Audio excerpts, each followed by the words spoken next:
vice president in U.S. history, just got burned alive after his first official post-presidency interview with a laughable BBC News correspondent Prince Harry. Now, the finger-wagging socialist needs a broom and dustpan to sweep up his ashes after his cheap shot at President Donald Trump backfired. According to the New York Times, former President Barack Obama appeared in an interview with BBC News correspondent Prince Harry, which was recorded in September but just released on Wednesday, December 27, 2017. During the interview, Obama couldn't resist taking a cheap shot at our brilliant President Donald Trump. Like so many other Obama ideas, it backfired, and we're thrilled to share it with you.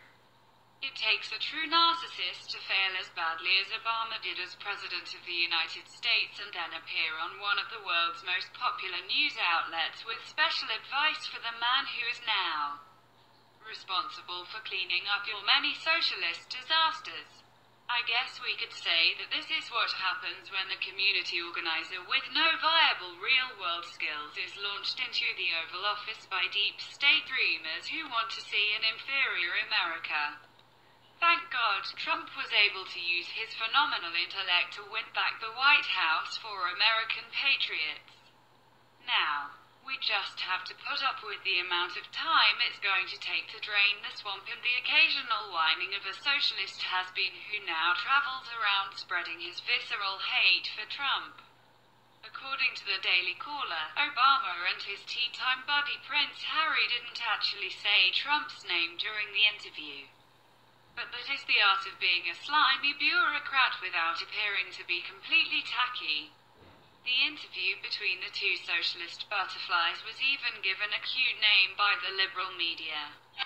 When Harry met Barry, the BBC Obama interview gagged me with a spoon, as the two men sat across from each other, struggling to get over themselves. They talked about the tremendously challenging issues of our day and used it as an avenue to take a cheap shot at President Trump. I still care about making sure that the United States and the world is a place where kids get a decent education, Obama said. Where people who are willing to work hard are able to find a job that pays a living wage. That we're conserving the amazing resources of our planet so that future generations can enjoy the beauty of this place. Like we did. What an absolute joke. All exaggeration aside, every facet of American life is tremendously better with Trump in the White House. Still, Obama continued to lecture us on how social media should be used properly, and emphasized that all of us in leadership need to responsibly use social media. Clearly, Obama was using this as an opportunity to call Trump out for his direct method of communicating with the American people while bypassing the liberal mainstream media.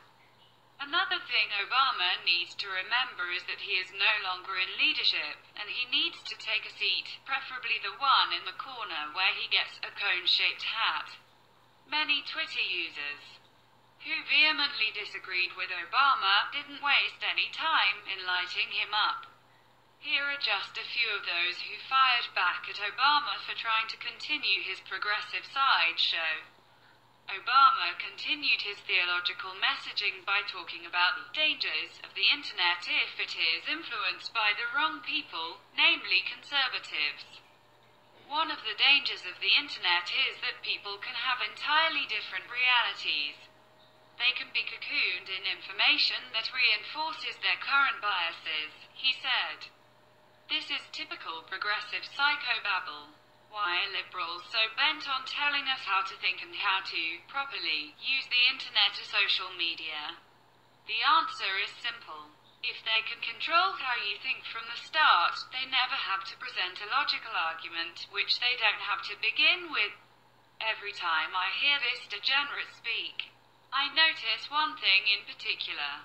For Barack Obama, it's all about thought programming, and he is good at it.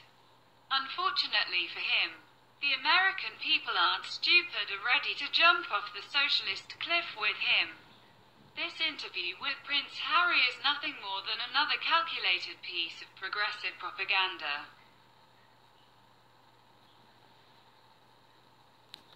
Wouldn't it be great if Barry went to live with Harry and left the United States to those who truly make it the greatest country on God's green earth?